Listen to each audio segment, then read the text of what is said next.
Hey, what's up mga ka-bowlers, maligayang pagbabalik sa aking channel. Halina't pag-usapan natin ang balitang Dwight Howard sa Warriors matutuloy na, sabayan na rin natin yan. Nang balitang Lakers na dagdagan na naman ang shooters, grabe teran at pag-usapan natin yan dito sa Basketball Hot Shots.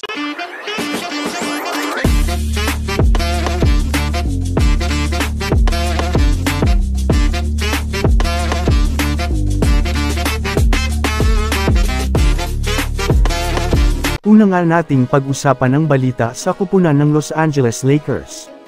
Mga ka-bowlers, alam naman nga po natin sa ngayon, na masyadong gigil itong Lakers, makabawi sa susunod na season.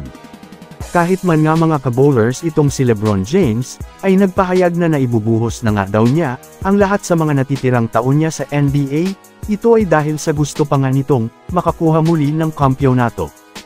Well, kung susumadahin nga natin, marami nga pong mga Lakers fans, ang nagsasabing mukhang magkakampyon, nga daw ang Lakers dahil sa maraming mga dekalidad, na manlalaro ang nakuha nila. Kahit man nga mayroon na silang Austin Reeves, mga ka-bowlers ay medyo mas lumakas pa rin ang Lakers, sa pagkuha nila dito kay Taurean Prince. Kilala naman nga natin ito bilang isang magaling na player, na mapapakinabangan pagdating sa shooting at pati na rin sa depensa. Pinakamalakas nga nitong galawan mga ka-bowlers, ay ang pag-uminit na ang shooting nito ay hindi talaga nagmimentes. Kaya napakalaki nga talaga ang magiging pakinabang nito, sa kupunan ng Los Angeles Lakers pagdating sa outside, o inside shooting.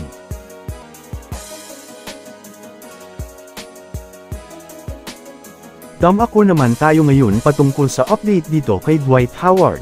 Alam naman nga po natin sa ngayon mga ka-bowlers, na nag-uusap na nga itong si Dwight Howard, at nagpaparamdam na sa Golden State Warriors. Marami nga ang nahihiwagaan kung ano na nga daw ngayon, ang ginagawa nito ni Howard. Well, ayon nga sa NBA insider na si Anthony Slater sa ngayon nga ay, napabilang na itong si Dwight Howard sa mga maglalaro sa training camp ng Golden State, meaning titignan pa nga nitong Warriors kung deserving parent, bang bigyan itong si Dwight ng veteran minimum contract. Ngunit syempre kilala naman nga natin itong si Howard bilang isang magaling na defender sa ilalim ng basket, bagamat man nga mga ka-bowlers hindi man nga ito maasahan, sa opensa ay malaking impact naman nga ang maitutulong nito. Pagdating sa depensa, na di hamak na matutulungan talaga nito itong si Draymond Green, na maiwasan ito na malagay sa foul trouble. Kaya naman masasabi nating mataas pa rin ang chance, na bumagsak ito lalo pat, nangangailangan rin na talaga ang Warriors ng mga big man. So that's it for today's video mga ka-ballers.